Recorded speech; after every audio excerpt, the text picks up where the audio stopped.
Vamos colocar neste tempero do nosso jantar política, agora com a participação dele, Hermes de Luna, chegando para colaborar com o jornalismo aqui do Jornal da Correio, ele sempre muito atento a tudo que está acontecendo, né, nessa movimentação da política.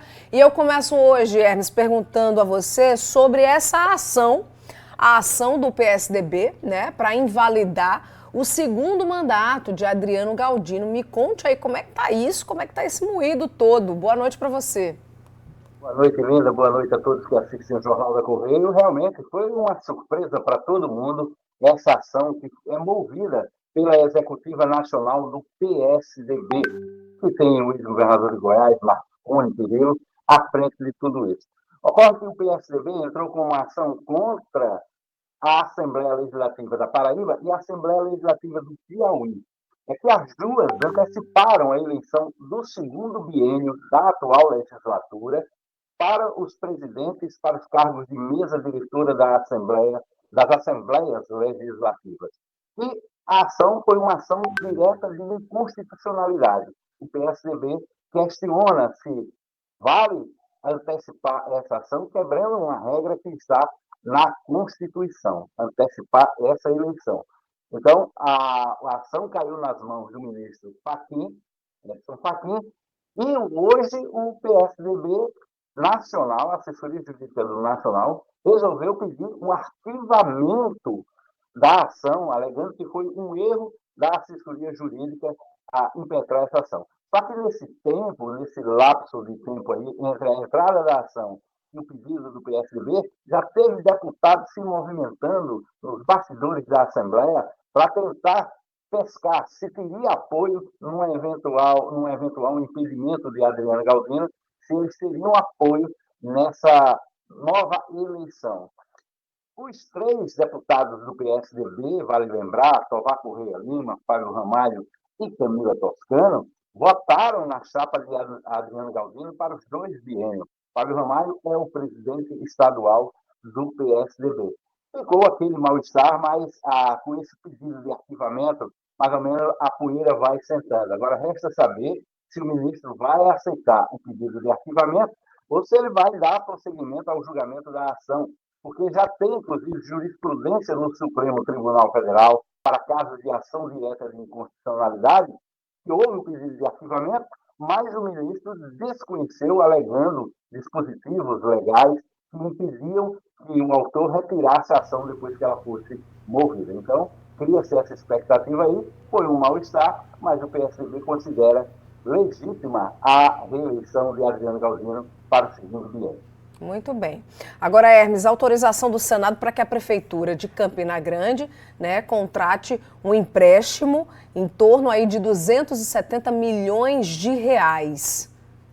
Verdade, a gente precisa historiar um pouco. Você lembra aqui, juntamente com os nossos telespectadores, que eu comentei que a Câmara Municipal de Campina Grande havia revogado um aval que ela mesma tinha dado no ano passado para que o prefeito Bruno Cunha Lima contraísse esse empréstimo. São 52 milhões de dólares, ao câmbio de hoje, em torno de 270 milhões de reais, para obras que são cruciais para a gestão de Bruno Cunha Lima nessa reta de administração.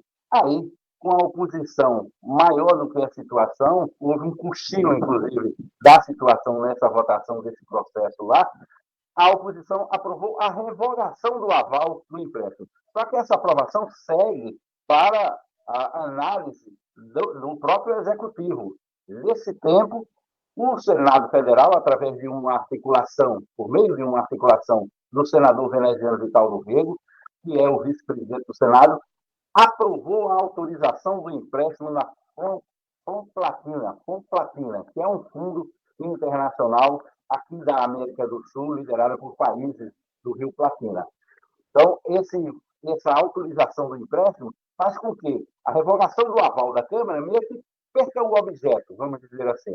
Então, a Prefeitura está contando, sim, com esse dinheiro, porque vai para o canal do Bodocongó, vai para um outro canal importante dentro da cidade, para a revitalização de alguns parques e para a Feira Central de Campina Grande, que está sendo um processo de modernização de um projeto que, inclusive, foi ganho em um concurso nacional por arquitetos e urbanistas aqui da Paraíba, um concurso promovido pelo Instituto Brasileiro de Arquitetura, e esse empréstimo também contempla a revitalização da feira central de Campina Grande, que é um pedido histórico dos feirantes, entra prefeito, sai prefeito, e ninguém conseguia resolver, ninguém conseguia dar pulso. Agora, numa retaliação dos vereadores, que é por conta de um ano eleitoral, eles queriam impedir que Bruno Cunha Lima desse andamento a essas obras, mas o Senado já autorizou esse empréstimo. O Hermes, começa efetivamente, né, a partir de amanhã, o debate sobre o Orçamento Democrático 2025. O que esperar aí desse debate? É importante esse debate para a própria sociedade paraibana. É importante a participação de todos os segmentos e representantes dos mais diferentes municípios nessas audiências que vão ser promovidas regionalmente. São 14 audiências até o mês de julho, concluindo aqui em João Pessoa. Começa em Cuité amanhã à noite.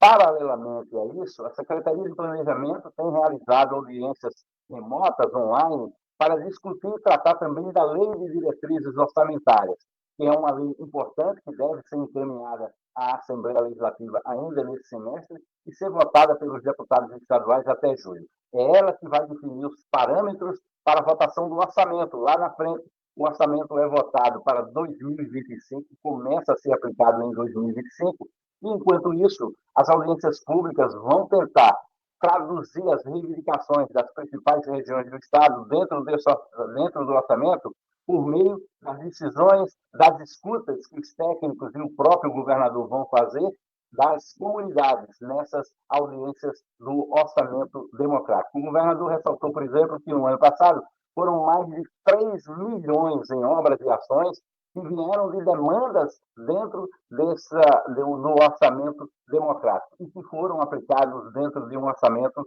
de mais de 19 bilhões de reais. Aí tem as emendas prioritárias dos deputados, as emendas impositivas, tem as outras emendas de indicação, tudo isso compõe a peça orçamentária que os deputados têm até 20 de dezembro desse ano para votar. Este ano, aliás, para 2025, esse orçamento estadual deve ultrapassar a casa dos 20 bilhões, porque tem um reajuste sempre, e aí tem elevação de 2/10 dos poderes, tem também algumas contrapartidas que o Estado, constitucionalmente, tem que fazer, como é o caso do Fundeb, como é o caso do piso da enfermagem, piso dos professores, tudo que está dentro da legislação e que determina que o Estado cumpra com percentuais mínimos constitucionais. É um debate interessante para a gente acompanhar, né? Saber quais as prioridades que os paraibanos estão listando.